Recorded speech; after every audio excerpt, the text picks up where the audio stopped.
what drew me to Happytime Murders was not so much being adult. What drew me to this tone of comedy was not even so much adult. I was looking for a new, fresher type of comedy that was sharper and funnier. And through our improv show, Puppet Up, I learned that the bluer it got, in many ways, the funnier it got, as long as it didn't go too far, as long as it was relevant, and that made it adult. So here we were with what I thought was, this is good, this is really funny, it's sharper. The characters still have the same inherent innocence, but they're uncensored, and they have real lives that bring them into really weird places, and they're puppets.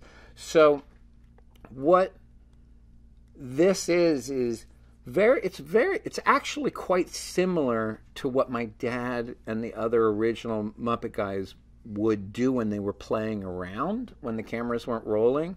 You know, my dad had a very naughty sense of humor, and Frank Oz clearly has a very, you know, he went on to direct strictly R-rated comedies.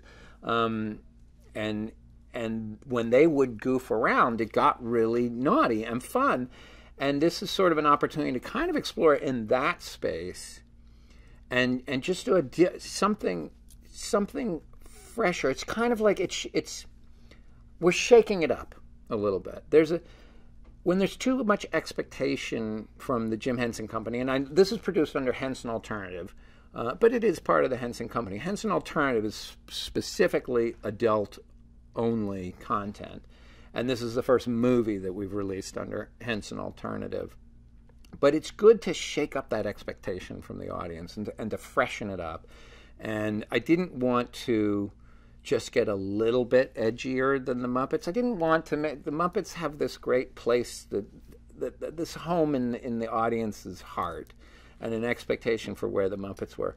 So I wanted to be significantly more adult than that. I wanted to do something quite far from where the Muppets were tonally.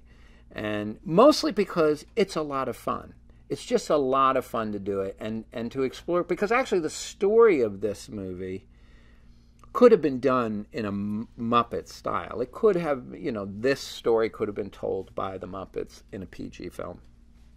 But the way we're telling the story and our attitude and the tone is a complete shakeup of what the expectation is from the audience. And I think that's always a great thing to do. When a puppet requires more than one person to perform, which is often the case, they have to think like one. And it's really extraordinary watching the really good puppeteers when they can work so in sync that they can improvise and they can, you know, both go at the same time. Puppetry isn't an internal performance art. It's not the same as acting. It's very different. Actors try to respond. They try, you know, method acting is, I'm not acting at all. I'm doing nothing. As long as you stimulate me correctly and I've developed my character, then my character will act perfectly. And there is no, it's an internal thing. They've become the character. Puppetry is different. The puppet's up there. And it's not here. It's up there. And sometimes the puppet develops a personality that even surprises me. Like when I'm improvising sometimes in our stage show, the puppet will say things that I didn't expect the puppet to say. I know that sounds really weird, but I'll walk into a scene thinking this is the character I'm going to do, and then the character opens, and then I start performing, and something else comes out. It's actually an external performance.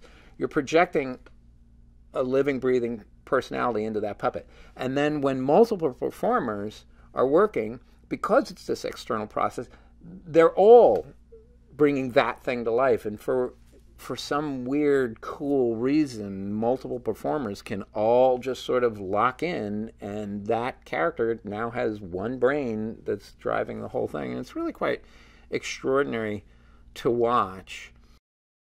The industry has always had this kind of strange feeling about puppetry, which is, well, it should be a little easier than live action to make because it's just puppets. It's like, no, no, no. It's so much harder than live action. Every shot's a special effect. The floor's not there. The floor is not there. That cabinet isn't a real cabinet. There's a person inside it. The couch, don't sit on the couch because you'll fall right through because there's two people under there. You know, puppetry is really, really tough. They're forced to work together to try and solve these crimes and prevent any more killing, and that's really, it's really their story. It's the story of these two that hate each other and have to work together in this dark and grimy version of Hollywood and the dark underbelly of puppet society in Hollywood, and how they work together, and how they can get past things, and ultimately they are two characters that, you know, very much love each other. And I think even at the beginning, you know, as they hate each other, the way both performers, Bill Beretta performing Phil and Melissa playing Connie, they're so, Edwards, they're so good that, you know, as the audience, you know they hate each other, but something is going on here. They actually have a real strong connection of some sort.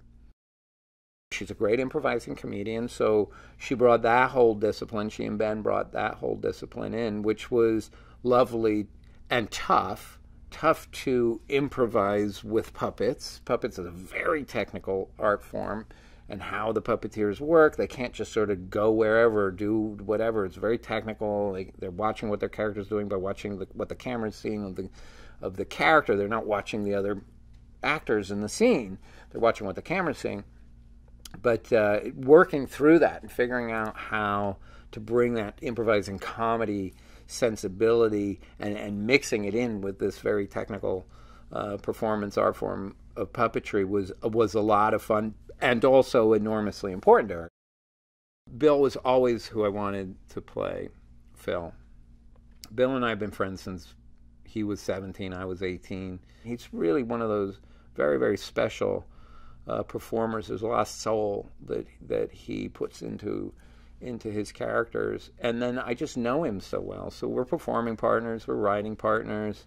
I can always anticipate what he will do with the scene, and where's a good place to put him. Bill is a proper Philadelphia guy, and that's what I needed, was somebody that was real, you know, salt of the earth. You really bought him as an ex-cop, and Bill just really could do that. The hard thing is as a character, it was closest to himself of probably any character he's ever performed, which was a little bit, you know, challenging for him, as often is true. If you're used to playing very outrageously different roles, bringing something that's closer to yourself than you've played.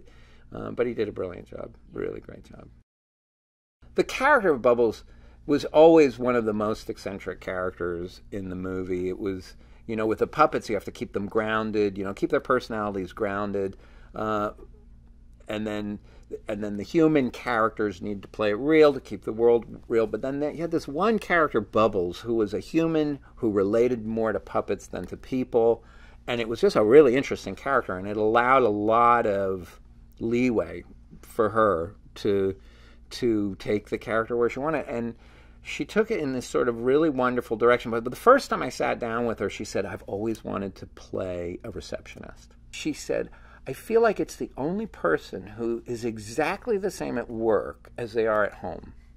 Because the person who's on that reception desk, they just make that reception desk theirs. It becomes their world. They're in control of it. And they're the only person you'll interact with in a working day who is precisely the same person as they are at home. Because they have that little space. They control that little space." So she really loved the idea of being the character who... So she loved that desk. She just loved being behind that desk, and Phil's office was behind. And what she did with the character was really lovely. Joel was just hilarious on set. Campbell is just meant to be just a hard-ass, nasty, by-the-book FBI agent, and therefore totally rubs. Basically, part of why he's there is by having him there, it allows Phil and Edwards to hate together. You know, he's the kind of character that both Melissa's character and Phil, the lead puppet, that both of them just automatically and instinctively dislike. And that helps to bring them together, to have sort of a nemesis. And Joel was very surprising. He's such an engaging person to work with, and he was full of ideas and different ridiculous ideas, and he was just fun and engaging and fun to have on set. Leslie is just kind of just lovable as Banning is, and it's important that Leslie comes into the movie early because he's so sort of trustworthy as a character and as a person. As a person, that as the audience, you watch and you see that he has a soft spot for Phil, and that he has a soft spot for Edwards, and that's what makes you know that they should be working together. That there's something else going on, and he just plays it in sort of this wonderful, caring but harried way. I think we always said to Leslie, it's like, oh, you like Phil and you like Edwards, but mostly you're retiring in like 3 months, and they better not screw up your retirement. As much as you like them, just do not screw up my retirement. That was sort of the approach that he was taking to the role.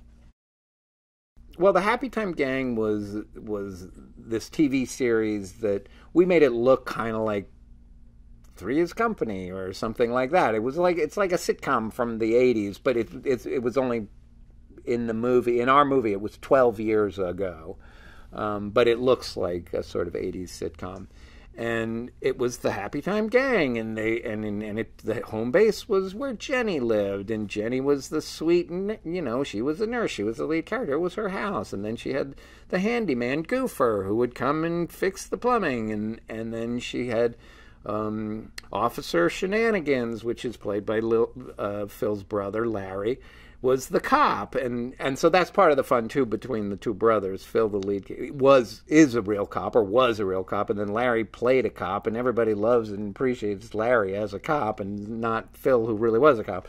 And then there's Bumbly Pants. He was the mailman, and he's the rabbit who was the comedic mailman, and then there's the neighbors from England, Ezra and Kara, who are waving, and then there's Coach Lyle, which we never really defined exactly what he was, but he was the coach, and I guess he was another neighbor, Coach Lyle, and so those are the Happytime Gang members. Melissa wanted to beat up one puppet, and I thought, well, wouldn't it be?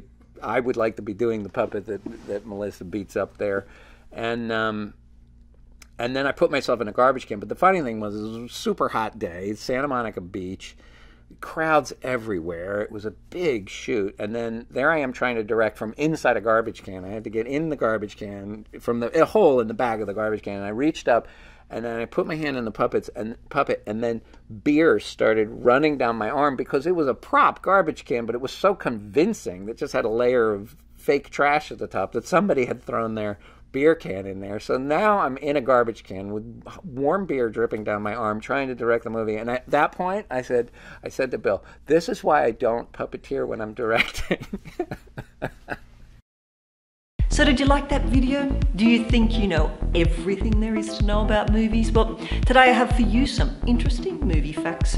1941, You're in the Army Now features the longest Hollywood kiss on camera, clocking in at 3 minutes and 3 seconds. Chocolate syrup was used as the blood in the movie Psycho. Hitchcock himself thought the texture really helped to make it more realistic.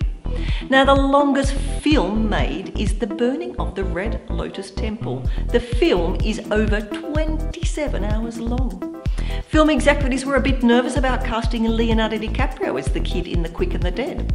As a result, and to show her confidence in the actor, co-star Sharon Stone paid his salary out of her own pocket. In The Lion King, one of the bugs that Timon pulls out of a log is wearing Mickey ears. Now, this is not the only case of Disney films pulling out other characters. The genie in Aladdin pulls Sebastian from The Little Mermaid out of his bag of tricks when looking through his spell book. In the Pirates of the Caribbean series, Johnny Depp wears contact lenses that function as sunglasses so that the character would not be constantly squinting. Not a bad idea. So, did you know these facts? Which ones? Do you know any interesting movie facts? Let me know in the comments below. I'm Lisa, and I'll see you next time.